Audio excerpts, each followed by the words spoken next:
2025 সালে শবে বরাত কবে, কত তারিখে এবং কী বারে, শবে বরাতের নামাজ কবে, শবে বরাতের রোজা কবে এবং কয়টি রোজা রাখব।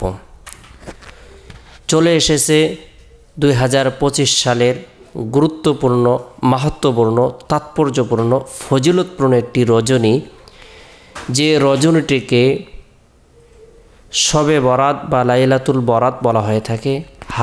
হাদিসের পরিভাষায় লাইলাতুল নিসফি মিন শাবান বলা হয়ে থাকে।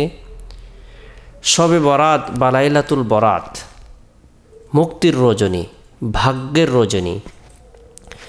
এ রাতে আল্লাহ তাআলার পক্ষ থেকে বিশেষ নিয়ামত প্রদান করা হয়ে থাকে।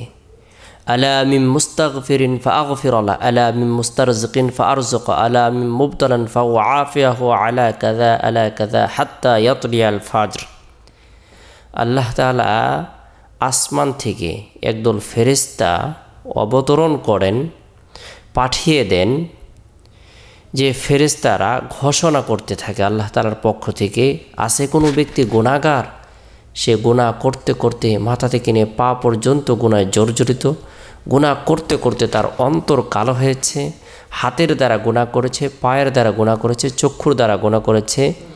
সে যদি এই রাতে তওবা করে, আল্লাহ তাআলা তার জীবনের সকল গুনাহগুলো ধুয়ে মুছে নবজাত শিশুর ন্যায় নিষ্পাপ করে দিবেন। আল্লাহ পাক রব্বুল আলামিন তার ভাগ্যকে পরিবর্তন করে দিবেন, দোয়াকে কবুল করবেন। সুবহানাল্লাহ। তাই মাহাত্ম্যপূর্ণ, ফজিলতপূর্ণ এই রাতটি 2025 সালে কবে, কত তারিখে এবং কী বারে, আমরা কবে শবে বরাতের নামাজ আদায় করব এবং রোজা কবে রাখব, অনেকেই এই বিষয়গুলো জানতে চান। সকলকে অবগত করানোর উদ্দেশ্যেই আজকের আমাদের এই গুরুত্বপূর্ণ ভিডিওটি। আমরা শবে বরাত বা লাইলাতুল বরাতকে বিশেষ উপহার, উপটৌকন হিসেবে গ্রহণ করব। আল্লাহ তাআলার পক্ষ থেকে বিশেষ অফার প্রদান করা হয়ে থাকে গুরুত্বপূর্ণ কিছু রাতকে।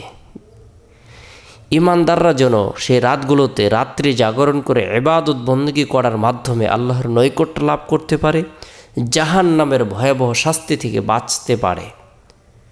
সেই জন্য গুরুত্বপূর্ণ রাতগুলো আল্লাহ তাআলার পক্ষ থেকে প্রদান করা হয়ে থাকে। তাই আমরা জেনে নেব 2025 সালে শবে বরাত বা লাইলাতুল বরাত মুক্তির রজনী, ভাগ্যের রজনী কবে, কত তারিখে এবং কী বারে। 2025 সালে শবে বরাত বা লাইলাতুল বরাত হলো ফেব্রুয়ারি মাসের 14 তারিখ দিবাগত রাতে, রোজ শুক্রবার। ফেব্রুয়ারি মাসের 14 তারিখ দিবাগত রাতে, রোজ শুক্রবার হলো শবে বরাতের রাত বা লাইলাতুল বরাতের রাত।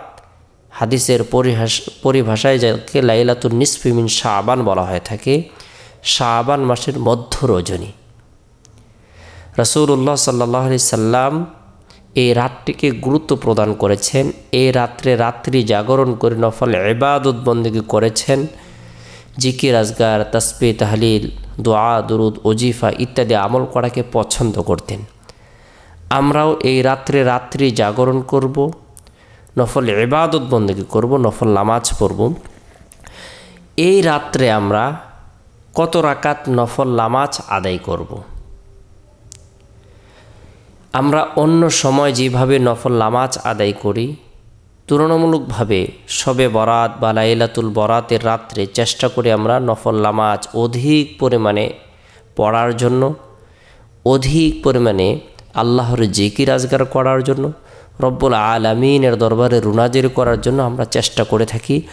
বিশেষ করে অনেক মা বোনেরাই খুবই আগ্রহের সাথে অপেক্ষায় থাকেন কবে শবে বরাত আসবে, আমরা রাত্রি জাগরণ করে ইবাদত বন্দেগী করব। আমরা শবে বরাতের রাত্রি জাগরণ করে ইবাদত বন্দেগী করব। সে রাত্রে আমরা যে কোনো ইবাদত করতে পারি। চাইলে আমরা কোরআন পড়তে পারি, চাইলে জিকির করতে পারি, লা ইলাহা ইল্লাল্লাহ, সুবহানাল্লাহ, আলহামদুলিল্লাহ, আল্লাহু আকবার, এই জিকিরগুলোও করতে পারি। কোরআন তেলাওয়াত উত্তম ইবাদত, চাইলে এটাও করতে পারি। এছাড়াও আল্লাহ তাআলার নৈকট্য হাসিলের অন্যতম একটি মাধ্যম হলো আল্লাহ তাআলাকে সিজদা করা, সেটা নফল নামাজ পড়া। আমরা নফল নামাজ আদায় করব। কত রাকাত নামাজ আদায় করব? আসলে নির্ধারিতভাবে, নির্দিষ্টভাবে সংখ্যা নির্ধারণ নাই যে আপনি 12 রাকাত পড়বেন, না 10 রাকাত পড়বেন, না 20 রাকাত পড়বেন, না 100 রাকাত পড়বেন। বিষয়টি এরকম নয়। আপনি ধীরস্থিরভাবে সময় সুযোগ অনুপাতে 2 রাকাত করে নফল নামাজ আদায় করবেন। যে কোনো সূরা দ্বারা আপনি অন্য সময় যেভাবে নফল নামাজ আদায় করেন, এই রাত্রে জাগরণ করে আপনি কোয়ালিটিফুলভাবে, খুব ধীরস্থিরভাবে 4 রাকাত নামাজ পড়েন অথবা 2 রাকাত পড়েন। সংখ্যা আধিক্যের কোনো বিষয় নয়। অধিক পরিমাণে সংখ্যা নির্ধারণ করলেন যে আমি 100 রাকাত পড়ব, 200 রাকাত পড়ব, এরকমটা নয়। আপনি ধীরস্থিরভাবে, সুন্দরভাবে আইয়ুকুম আহসানু আমালা, আল্লাহ বান্দার উত্তম আমল দেখেন, কোয়ালিটিফুল আমল দেখেন, যে আমলটি খুবই মানসম্মত হয়, সেটি আল্লাহ তাআলা পছন্দ করেন। সেই জন্য আপনি ধীরস্থিরভাবে নফল নামাজে অধিক পরিমাণে কোরআন তেলাওয়াত করবেন। অথবা আপনার যদি অনেকগুলো সূরা মুখস্থ না থাকে, আপনি সূরাতুল ইখলাস বেশি বেশি করে নফল নামাজে তেলাওয়াত করতে পারেন। এরপরে ধীরস্থিরভাবে সিজদা করবেন। সেখানে আপনি সুবহান রাব্বিয়াল আযীম 3 বার, 5 বার, 7 বার, আপনি 9 বার বেজোড় সংখ্যা পরিমাণ পড়তে পারেন। সিজদার সময় অধিক পরিমাণে তাসবিহ পাঠ করতে পারেন। তাহলে আমরা 2 রাকাত করে নফল নামাজ আদায় করব শবে বরাতের রাত্রে, অর্থাৎ শুক্রবার রাত্রে, ফেব্রুয়ারি মাসের 14 তারিখ দিবাগত রাত্রেই আমরা রাত্রি জাগরণ করে নফল নামাজ আদায় করব। এরপরে আমরা পরের দিন নফল রোজা রাখব। আল্লাহ রাসূল সাল্লাল্লাহু আলাইহি সাল্লাম শবে বরাত উপলক্ষে যে আমলটি করেছেন, রাত্রি জাগরণ করেছেন, পরের দিন নফল রোজা রেখেছেন। শবে বরাতের রোজা একটি আমরা রাখব। এছাড়াও রাসূল সাল্লাল্লাহু আলাইহি সাল্লাম পুরা শাবান মাসেই অন্য সময়ের তুলনায় বেশি বেশি করে নফল রোজা রাখতেন। আপনাদের যদি সময় সুযোগ থাকে, আপনি চাইলে শবে বরাতের রোজা রাখবেন। শাবান মাসে আপনি অধিক পরিমাণে নফল রোজা রাখবেন। বিশেষ করে 13, 14, 15 তারিখের আইয়ামে বীজের রোজাগুলো আপনি রাখতে পারেন। সাপ্তাহিক সোমবার, বৃহস্পতিবারের দিন নফল রোজা রাখতে পারেন।